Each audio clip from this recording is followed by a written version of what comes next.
नीट paper फुटी प्रकरणात सीबीआयच्या ताब्यात असलेले आरसीसी कोचिंग क्लासेसचे संचालक शिवराज मोटेगावकरचा आणखी एक धक्कादायक व्हिडिओ समोर आलाय। या व्हिडिओमध्ये मोटेगावकर क्लासमधील विद्यार्थ्यांवरती तांब्याच्या भांड्यातील पाणी गवताच्या सहाय्याने शिंपडताना दिसताय। तसंच तुम्ही एम्समध्ये लागणार असा दावा ते विद्यार्थ्यांसमोर करत असल्याचंही या व्हिडिओतून ऐकू येत आहे। हा व्हिडिओ सोशल मीडियावर प्रचंड प्रमाणात व्हायरल झाला असून विविध स्तरातून तीव्र प्रतिक्रिया उमटतायत। अशा प्रकारच्या कृतीमुळे आता मोटेगावकर तंत्र मंत्र किंवा अंधश्रद्धेसारख्या गोष्टींचा आधार घेत होते का, असा सवालही उपस्थित होतोय।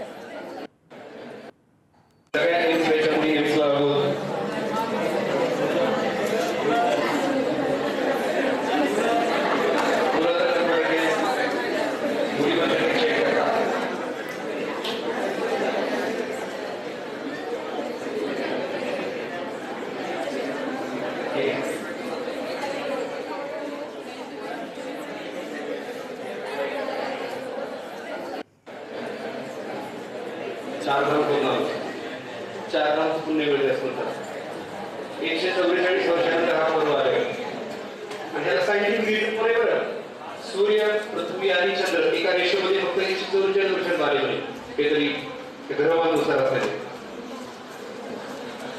अमुक केला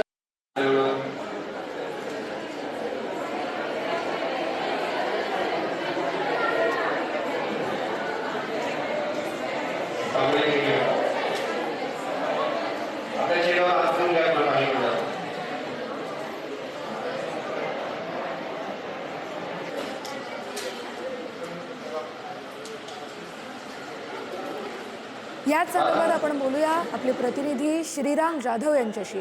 श्रीराम, हा नवीन व्हिडिओ समोर आला, अतिशय धक्कादायक आहे।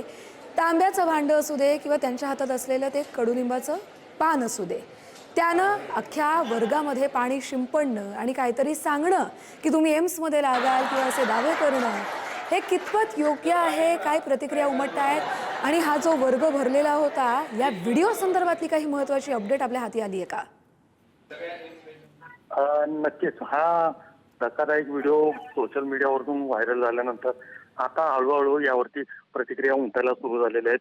हा व्हिडिओ नेमका कधीचा आहे याबाबत अधिकृत अद्याप माहिती भेटलेली नसली तरी सोशल मीडियाच्या माध्यमातून हा व्हिडिओ समोर आलेला आहे। या व्हिडिओमध्ये क्लासमधील विद्यार्थ्यांवर तांब्याच्या भांड्यातील पाणी गवताच्या साहाय्याने शिंपडताना मोटेगावकर दिसत आहेत आणि हा प्रकार पाहिल्यानंतर आता नागरिकांमध्ये प्रतिक्रिया उमटायला सुरुवात झालेली आहे आणि हळूहळू या बाबतीत आता या व्हिडिओची चर्चा सुरू झालेली आहे। बरोबर आहे। त्यामुळे धन्यवाद श्रीराम, तुम्ही दिलेल्या सविस्तर माहितीसाठी।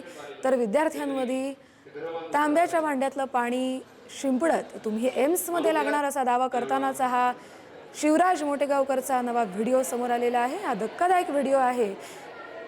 हे असं काहीतरी कृतीतून दाखवल्यानंतर अर्थातच हे तंत्रमंत्राचं काही आहे, अंधश्रद्धेपोटी हे काही केलं जातंय का, हे असे अनेक सवाल उपस्थित होतात। त्यामुळे आता पुढचा तपास सीबीआयच्या वतीनं केला जाईल।